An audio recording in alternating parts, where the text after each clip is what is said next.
Hello and welcome back to Cienie. We will be not doing the main story, we'll actually be doing the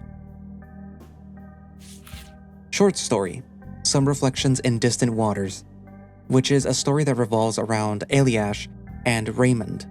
And they're going to be going on a fishing trip. So if you recall in the previous video, which I previously recorded before I even decided to do the little short story, Eliash invited Tom to go fishing with him, but Tom, being Tom, decided not to go.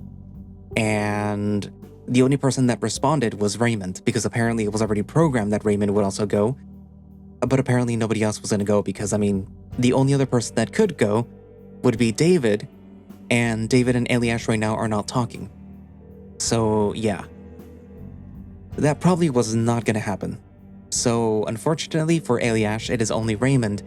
And I say unfortunately, but I suppose that it is more of like a fortunately for Eliash, it is Raymond, because if I'm remembering correctly, Eliash kind of not so much has a thing for Raymond, but he is friendlier with Raymond than normal, you know?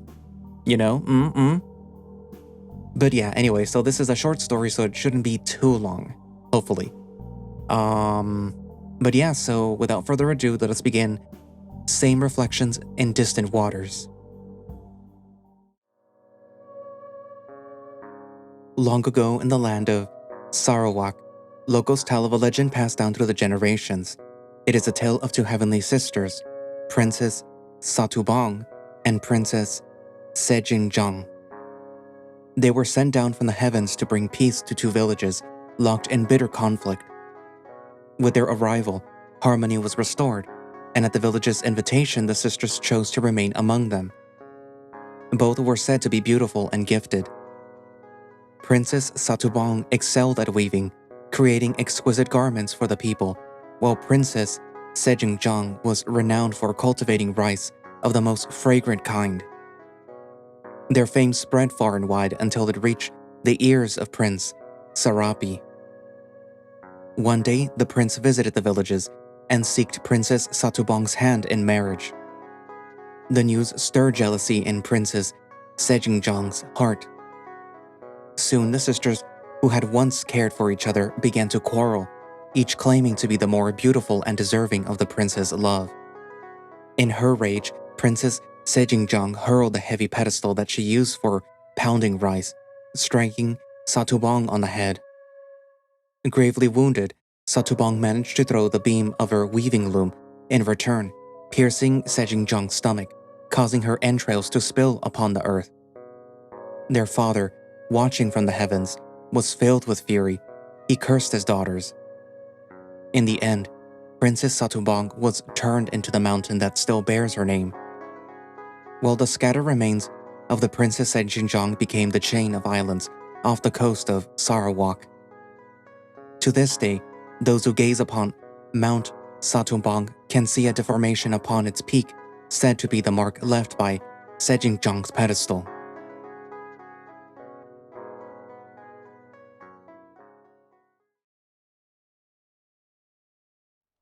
Raymond was still in bed when the gentle sunlight filtered through the curtains in his motel bedroom. A few sparrows perched patiently on the windowsill, where the motel's owner had not installed bird spikes. Raymond never liked the idea anyway, hostile architecture. He understood why it was done, but he didn't mind the birds visiting his bedroom every morning. The hungry sparrows were counting on him to put out a bowl of seeds and forest fruits for them, as he did every day. That morning, however, he didn't have the strength to even get out of bed. Instead, he put his forearm over his forehead as the ray of sunlight greeted his face. Yesterday's shift was a doozy. It was Friday night, after all. Bargoas flocked to the Gruniechberg after a long week of work to enjoy some drinks with their friends, and a lot of them looked forward to Raymond's special dishes. He never expected that he'd end up following in his father's footsteps, let alone that his Malaysian dishes would become a huge hit among the Subnaval locals. A familiar ringtone from his favorite Indonesian band interrupted his late morning slumber. When will we meet again? You left for a while. Yet it felt like ages. His hand groped around the bedside table. The tips of his claws finally reached the rattling phone. He grabbed it and answered the call. Hello? Asked Raymond in a soft murmur. An energetic male voice answered back at him. Raymond, it's me, Eli. Wait, did you just wake up? Yeah, long day, La. Yesterday. Why? Elias chuckled. He was well aware of Raymond's tardiness. Perhaps a gentle reminder would bring him up to speed, he thought. Oh, nothing. We got a fishing trip today, remember? Raymond's eyes opened wide over the realization. He glanced at the time on his phone. It was already 11:50. Alamak, our fishing trip today, is it? Right. I'm on the way now. Nah, it's fine. Take your time, man. I'll be waiting at the Wprowadzenie. See ya. Okay. Elias hung up. Raymond rushed to the bathroom to wash his face and brush his teeth. Usually he'd shower twice a day, once in the morning and once before bed. Unfortunately, he didn't have that luxury today. He grabbed the deodorant by the sink and sprayed it under his underarms. He rummaged the pile of fresh clothes in his closet, taking on the first shirt his claws snagged on. As he turned it inside out, a photo of a familiar tiger dropped to the floor. He looked down and recognized the person in it. My God. His missing little brother, the sole reason that he was here. He soon realized how that photo had ended up in the pile of clothes. During his first few weeks in Sipnevo, he and Marcus, a private investigator, had been busy showing the townspeople Magat's photo, asking if they recognized him. Alas, only a few actually remembered him, but that still led them nowhere. Raymond picked up the faded photo and kept it in his backpack. He then quickly put on his trousers and jacket before taking his backpack with him as he headed out the motel. The weather was perfect for some outdoor activities. One could hear the laughter of children as they ran around and played together. The sunny day also prompted some residents to hang out, their clothes to dry. The breeze carried the smell of freshly washed laundry right into Raymond's nose, making him sneeze. The strong chemical scent of the detergent might have irritated him. The local church rang the noon bell. Raymond hurried his steps as soon as he heard it. After a few more minutes of brisk walking, he arrived in front of the Wprowadzenie. He saw a light blue Mercedes-Benz Sprinter parked in a nearby lot. Next to it, Elias was idling, glancing at his phone. Raymond called out to him. Eli, sorry La, I'm late. Hey, don't sweat it, Raymond. I just got here anyway. I was already on my way when I called you. Oh, I see. No worries, really. Raymond pondered for a moment. 2 of us only? Oh, I texted Tom, but he hasn't replied. So yeah, just the both of us, I suppose. Elias noticed the tiger's slightly surprised expression. If, you don't mind, that is. Not at all. I just didn't expect that it would be like a date? Well... Elias laughed as Raymond giggled. He hadn't expected Elias to declare it outright. But since the cat was out of the bag, he felt a bit relieved that at least some of that awkward tension had dissipated. Ready to go? I've got all the fishing and barbecue equipment sorted inside my van. Elias's thumb pointed behind him, towards the van. Wait, I think that I got something else to take. Wait a bit. Take your time, as always. Elias winked. Raymond entered the bar through the back door. Elias patiently waited, and after a few minutes, Raymond returned with the food container. What's that? Asked Elias. Raymond winked back at Elias. Well, to spice things up a bit, you'll see later. Oh, now I'm excited. The hyena smiled and unlocked his van with the press of a button. He opened the passenger's door for Raymond and bowed. Walao, Eli. So gentleman, La, you. Raymond laughed, coyishly. Once they were comfortably seated inside the van, with seatbelts on, Eliash started the engine. The engine roared with occasional sputters, shaking the van a little, signifying the age of the vehicle. I know this beast is old, but it's done plenty for me. A worried chuckle escaped between his teeth. It's okay, Eli. Your van's still working. What? With a gentle turn, Eliash brought the car to the main road and began driving.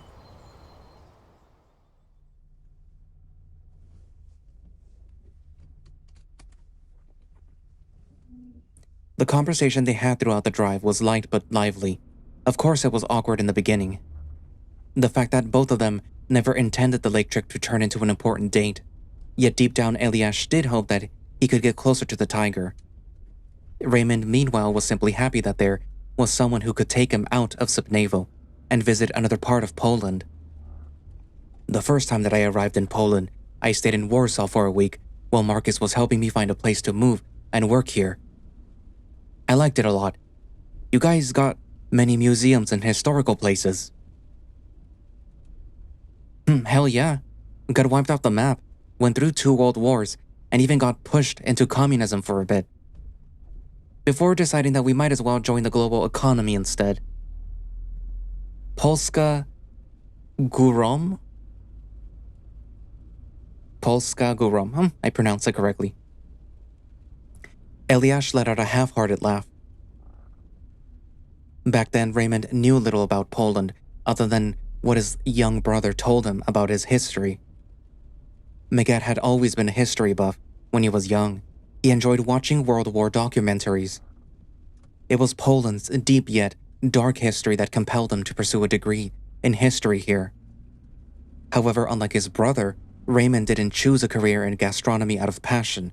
It was simply something that he was good at. After 20 minutes of driving, the asphalt road beneath their tires transitioned into gravel. Eliash began to drive slower before stopping under a dense row of shady birches. Next to them, a signpost written, "Welcome to Lake Bushino." The bustling sounds of incoming cars previously were replaced with the sound of birds chirping. And in the distance, Raymond spotted a pristine lake a few dozen yards away. He stepped out of the car and started running towards the edge. Eliash whistled sharply, which caught Raymond dead in his tracks. "Hey Raymond, little help here?" Eliash gestured to the back of his van. Raymond turned around as Eliash popped the barn door open. Eliash definitely came fully prepared, perhaps overly. Fishing rods, buckets filled with hooks, 2 folding chairs and a portable barbecue set filling the load space. Sorry, I forgot, Raymond hurried back to the van and began lifting half of the equipment while Eliash carried the rest.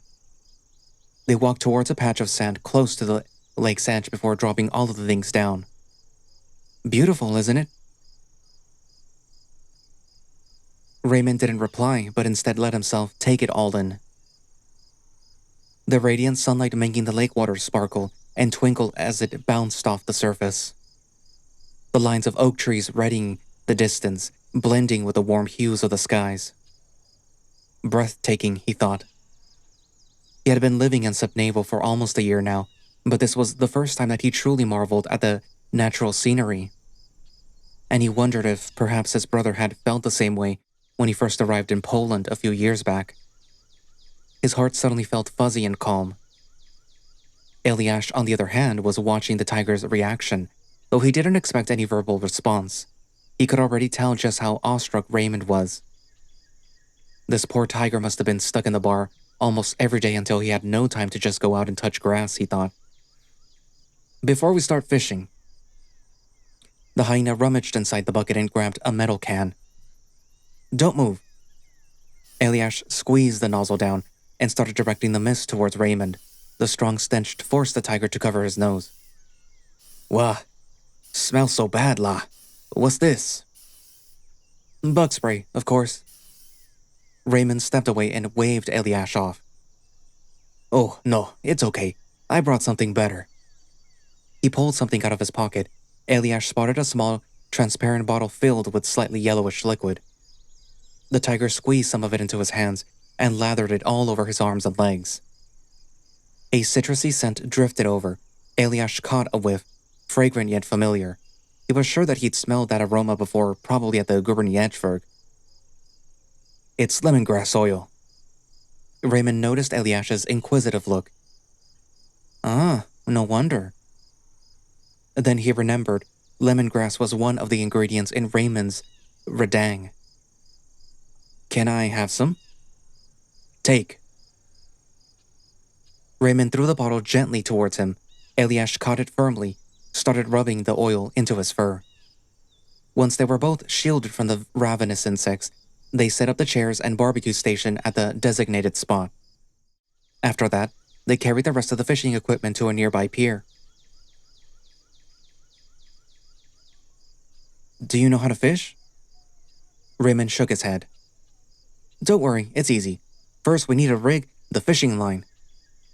Eliash showed the clueless tiger how it was done, as the tiger nodded at every sentence Eliash said. He leaned closer to carefully watch Eliash tie up the hook on the line, maybe a bit too close that Eliash got a bit worried for the tiger's safety. Hey, you don't want to get your eyes poked by this hook, do you? Raymond promptly backed away, giving the hyena some space. Oh, sorry. Yeah, you're right. When it was Raymond's turn to try, it took him some time, but he managed to tie it neatly. Unlike his brilliant brother, what Raymond lacked in academic excellence, he made up for hands-on learning and practical acumen. Man, you're a natural. Eliash was visibly impressed. Well, you said it was easy. What? Next, Eliash demonstrated how to cast a line. He hooked the line to his forefinger, pinning it lightly against the rod well, letting the bait dangle about 2 feet from the tip. With the reel bills flipped open, he swung the rod back over his shoulder and then forward in a smooth motion. As he released his fingers, the line spooled out and the bait sailed across the water, landing with a soft plop of the water's surface. Right, your turn. Just remember the timing when you let go. Too soon and it won't fly far. Too late and the line might snap back at you. Raymond practiced a few swings while Eliash observed. When the hyena finally nodded, signaling that he was ready, Raymond cast the line for real.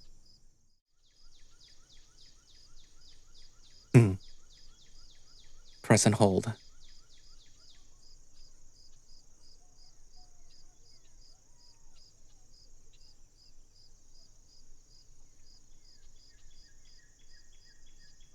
One swing was all it took. Look at it go! Eliash exclaimed. The line shot out a dozen yards before landing near his own. Now we just wait for something to bite. They both sat down by the pier, lines in the water, eager for a catch. Maybe this is a good time for a conversation, at least until something tugs on our lines, Eliash thought.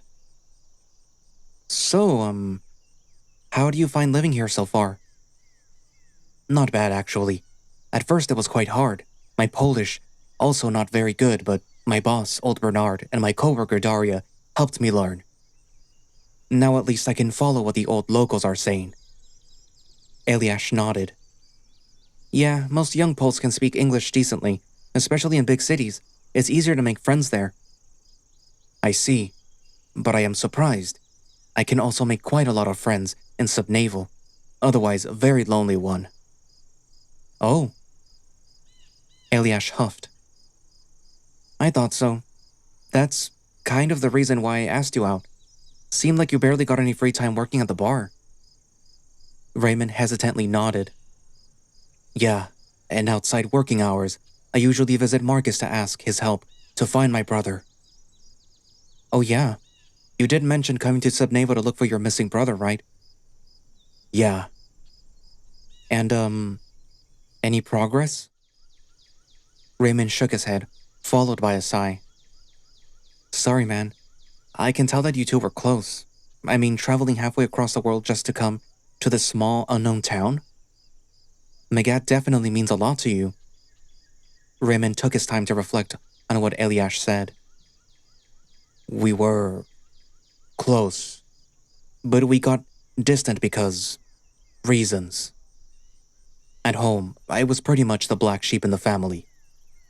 Father wanted me to continue my studies, just like my brother, but I refused. Told him that I could help him run his food stall instead.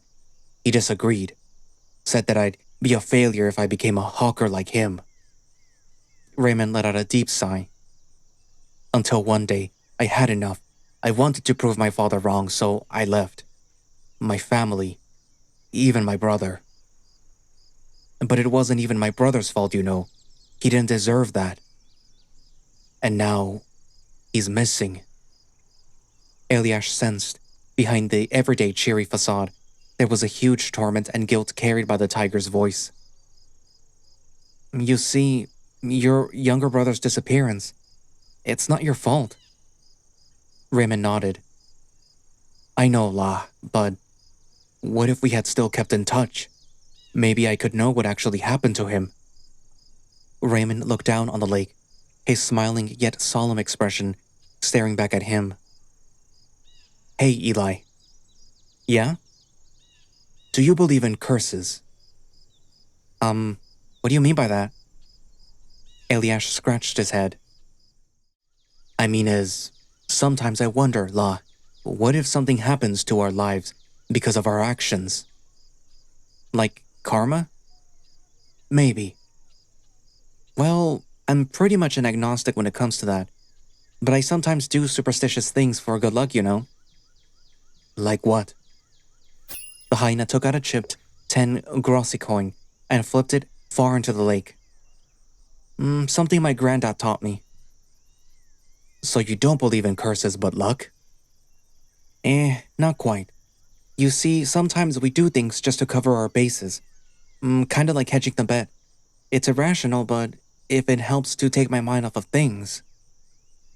I see.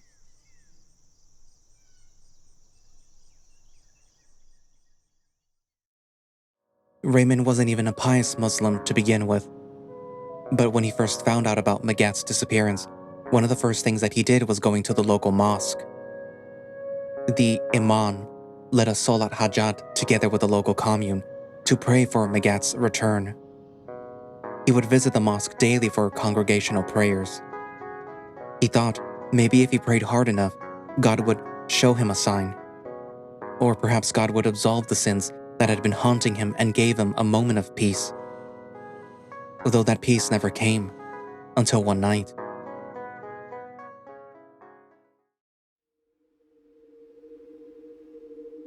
Magat came to his dreams, both of them standing on a tall cliff.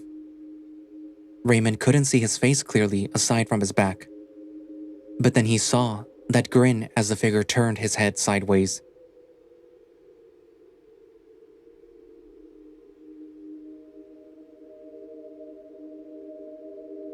He hadn't seen his brother in years, that he didn't even know what he would look like now. But that smile, it was unmistakably his Adik. Raymond called out to him, but the moment that his voice caught at the edge of the tongue, the figure leaped. He reached out, desperate to grab him, yet his legs were glued to the ground. He could only yelp, though nothing came out as he watched the figure falling down, slowly disappearing below the horizon. The dream startled him awake as the beads of sweat trickled down his forehead. He heard the azan resonating throughout the neighborhood. He checked the clock, 6:02 a.m. He went to the bathroom and washed his hands and face, preparing to perform the Fajr prayer. As he prostrated with his head kissing the sajada, he tried to recall Magat's face once more. But it was no longer as vivid as in his dream. After uttering salam to his right and left, he raised his hands in prayer. Give me what is good, no matter where it may be, and make me content with it. Amen. And on that silent dawn, within that lonely apartment room that he rented for himself, a sense of clarity washed over him. Maybe this was the sign that he had been waiting for, more of a calling, in fact. I have to find him.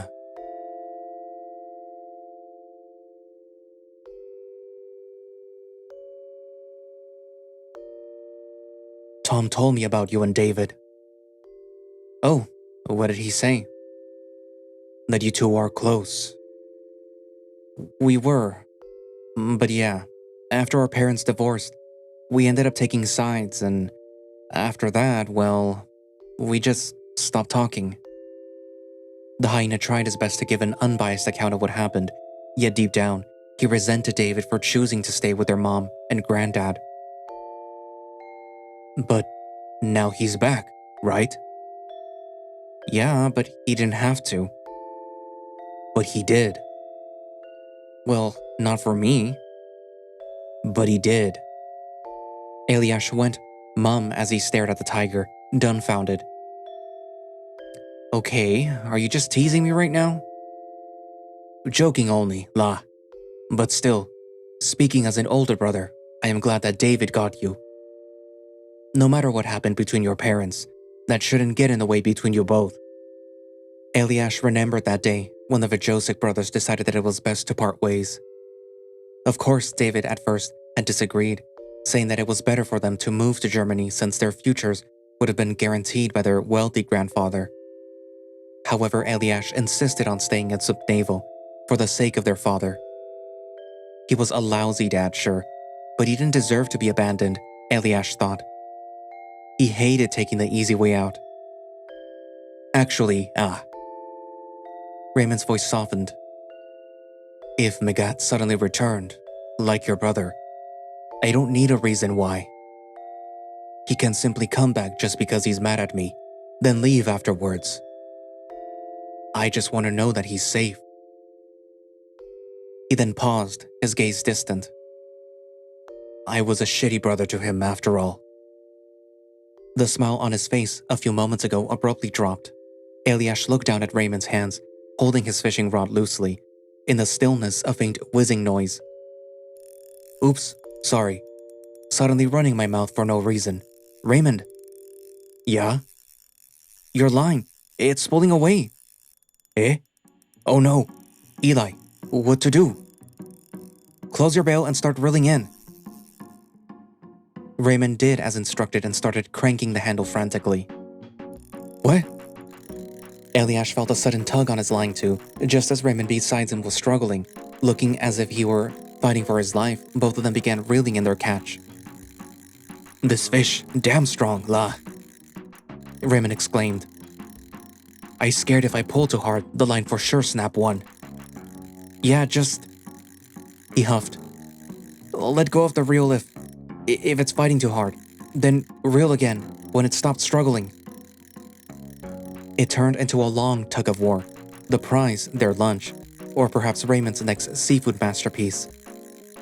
As the line drew closer and closer, Eliash noticed something strange. Both their lines were veering towards the same spot. He raised his eyebrow but didn't overthink it. As long as one of us landed something, I still get to enjoy Raymond's cooking, he thought. Looks like both of our catches are near. Okay, on the count of 3, we pull. 1, 2, 3. They shouted in unison and hauled their rods upward.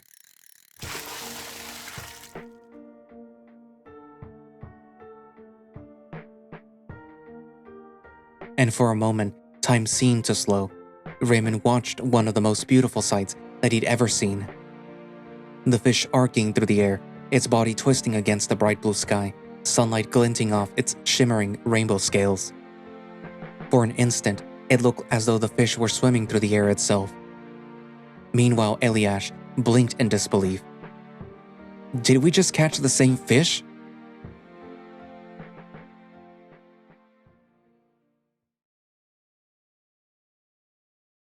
Raymond took his kitchen knife and began removing the carp's tough armor. The scales gleamed under the light, shiny iridescent but hellish to eat though, the tiger thought. With a clean cut, he sliced open the lower part of the carp and removed its innards. After that, he scored the fish with a few deep cuts across its flesh down to the bones. Eliash still couldn't believe what he witnessed. He was sure that when Raymond's line was bitten, his line hadn't snagged on anything yet. Maybe as Raymond's line was pulling away, the fish managed to get tangled in his. But what were the odds? This had got to be the dumbest fish ever, or low-key suicidal, he thought. Can you pass me that Tupperware? What? Raymond's call pulled him out of his pensive state. Oh, here you go. Eliash handed it over to the tiger.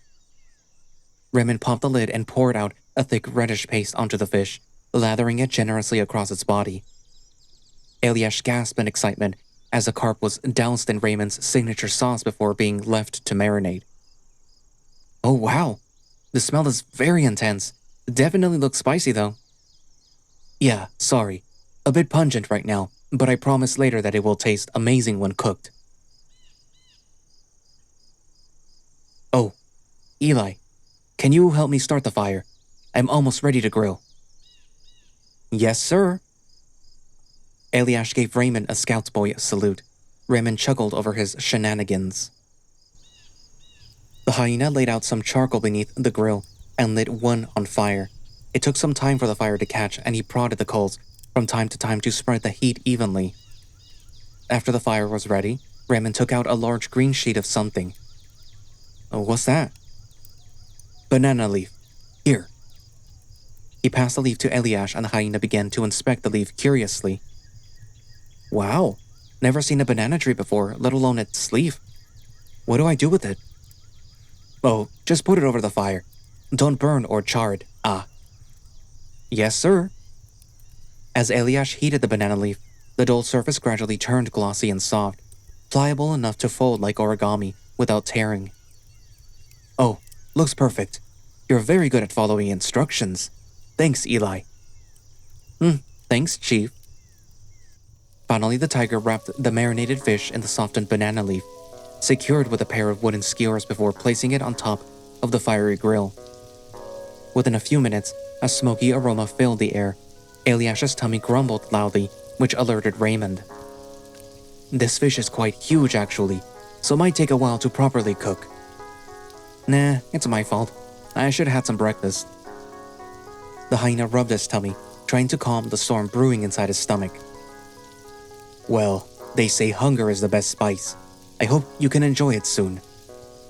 Raymond continued flipping the fish from time to time. Eliash meanwhile observed the flames, lightly tapping his feet. Yeah, but hey, hope we can do this again sometime.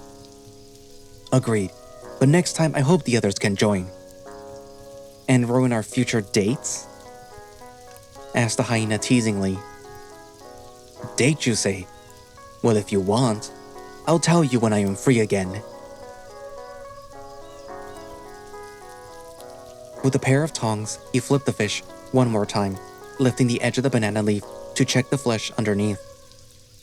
By now, he was confident that the flavors had been fully seeped into the meat, ready to be savored. He placed the fish onto a plate and passed it to Eliash. Okay, dig in. Eliash grabbed a fork. Oh dear God, that looks delicious. By the way, what do you call this dish? Raymond pondered. Portuguese-styled grilled fish. Is it from Portugal? No, la, but it comes from the Portuguese people who settled in Malaysia a long time ago.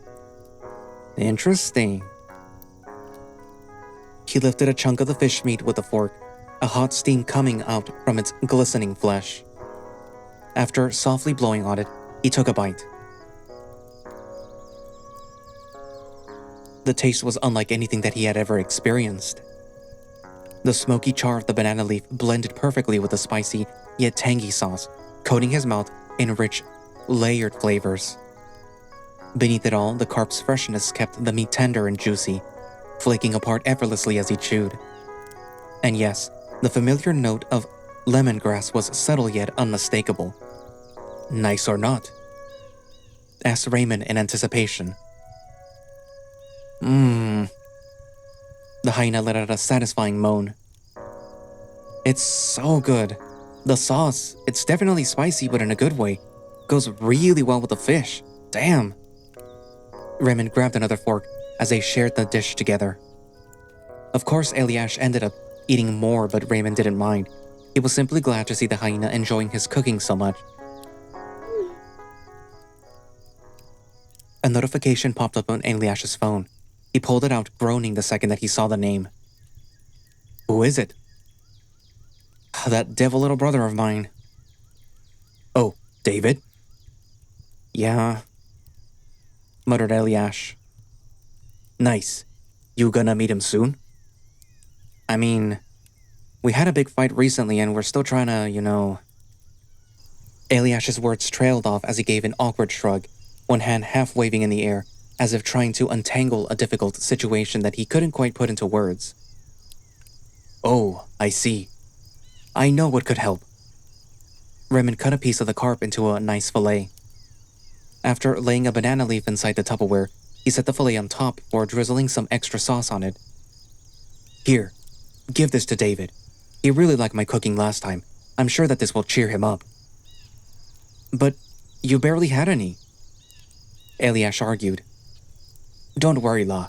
If I want one, I already have the ingredients in the kitchen to make it. Raymond smiled.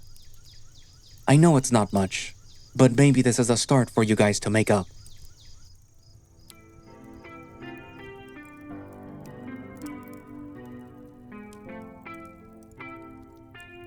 That simple gesture left the hyena speechless. He'd been struggling to find the right words, unsure whether David even deserved another chance. Yet, here was this tiger, who without hesitation had found the most natural way to help. Eliash suddenly felt a pang of shame at his own stubbornness. Now, he understood what drove Raymond to search for his brother, that quiet protective instinct of an older sibling who simply wanted to care. Hey, Raymond? You're actually not a shitty brother, you know. The tiger blinked, caught off guard, his ears flicking as a faint blush rose to his cheeks. Thanks, was all that he could utter. After finishing the meal, they set about cleaning up the barbecue area. Eliash doused the coals with water. Steam hissed as it rose from the still glowing embers. Together they packed up the grill and hauled the rest of the gear back to the van. Eliash checked on his phone. It's 2:30. Should I drop you off at your motel? Can. Thanks for inviting me, Eli. Raymond said it with a tired but contented smile.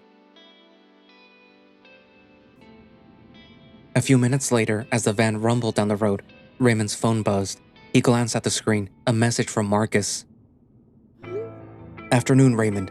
Won't be at my office today. Got some business at the hospital. Marcus didn't mention why he was at the hospital that day, but he knew the reason. It was most likely to interview Miss Novak, who had recently regained consciousness after the fateful incident. He still remembered the terrible news about what had happened that day, how close it had been to his workplace, how Tom had been involved. The message made his heart sink. His mind began to drift. What if the same fate had befallen Magat? And then it hit him. He was running out of time. Drop me off at the hospital? The tiger asked in a soft voice. Hospital? The one in... Yastrovia?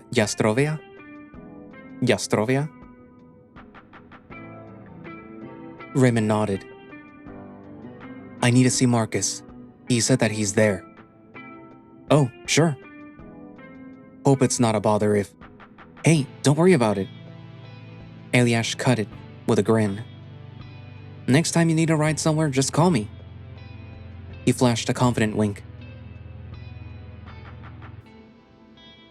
The mood during the drive was the complete opposite of their trip to the lake. Raymond barely spoke, answering with nods or short hums. Eliash assumed that maybe the poor tiger was simply tired after the trip. And sure enough, Raymond eventually nodded off, his head resting lightly against the window. After a half-an-hour drive, they reached the hospital entrance. Eliash tapped Raymond's shoulder, jolting him awake. We're here. Oh, sorry. I fell asleep completely. That's cool. Just take it easy. Raymond opened the door, grabbed his backpack, and stepped out. He nodded. Thanks, Eli. Make sure that bento reaches David, okay? Yes, sir. Your parcel will be delivered on time. Thanks for choosing Possum Prime. That line made the tiger laugh. Turns out the parcel weren't the only things that Eliash was good at delivering. That joke landed perfectly at its destination. And Raymond? Good luck. I'm sure that you'll find your brother one day. It was a small moment of camaraderie between the two of them. Just like when they had both ended up catching the same fish. Perhaps their struggles were more intertwined than they had ever imagined. Raymond took comfort in that thought. As Eliash drove away, he was left standing alone in the hospital foyer. In that moment of unease, he reached into his bag and pulled out that worn photo of Magat. He stared at it for a long moment, a pained smile tugging his lips, before slipping it carefully into his chest pocket. I'm coming for you, Magat, he whispered. The end.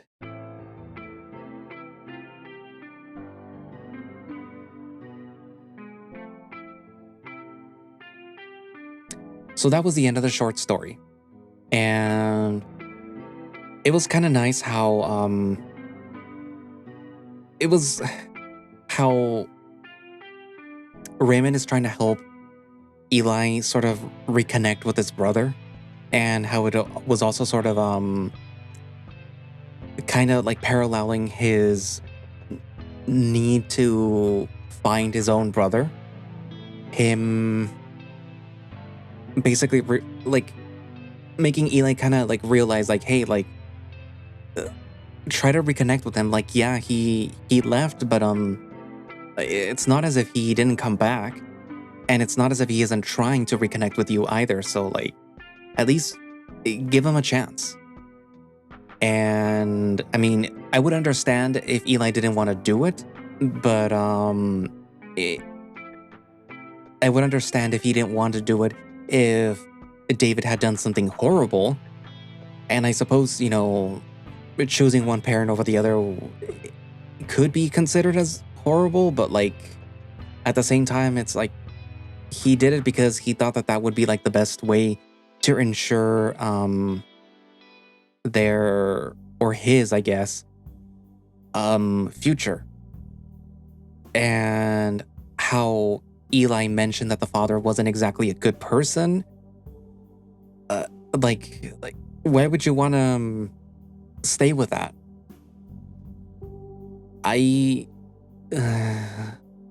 But yeah, you know, at the very least, it looks like Eli is going to give David a chance.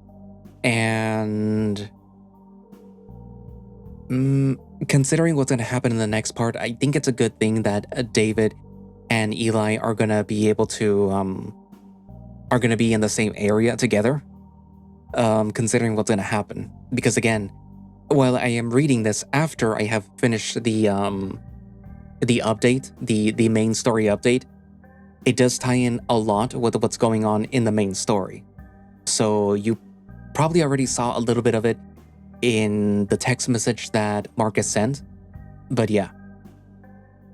Anywho, so what are your thoughts? Write it down in the comments, and thank you all for watching/listening. If you would like to play Cienie yourself, you can do so by going down to the link in the description, which should have a direct link for the itch.io page where you can download and play the game yourself. If you would like to support the project, they do have a Patreon, and depending on which like level or whatever tier that you subscribe to, you might get some extra stuff aside from, you know, the earlier access to the Bills of Cienie. You could get your name in the credits. You can get like a little, I guess like a little mini sprite shown in the credits, and then you could get like an icon for the higher tier in the credits, and that you could use, you know, wherever it is that you would want to use it. And you know, this is a good visual novel, so like, support it. I really like it. I think that, funnily enough, because of this visual novel, I have wanted to start to learn how to like read and write and speak Polish, and that's really weird. It just looks and sounds interesting, and I have suspiciously been exposed to a lot of Polish people lately. So yeah. Anywho, if you would like to support the channel, consider becoming a channel member. You get access to these videos as they're being scheduled. So yeah, you get to watch these videos sooner for a fee. Just kidding. I mean, it is kind of like a fee, I guess, in a way. You give me money on a monthly basis, I let you watch these videos as they're being scheduled sooner. But it is very appreciated. Any form of support is appreciated. And if you can't do that for whatever reason, there is Ko-fi.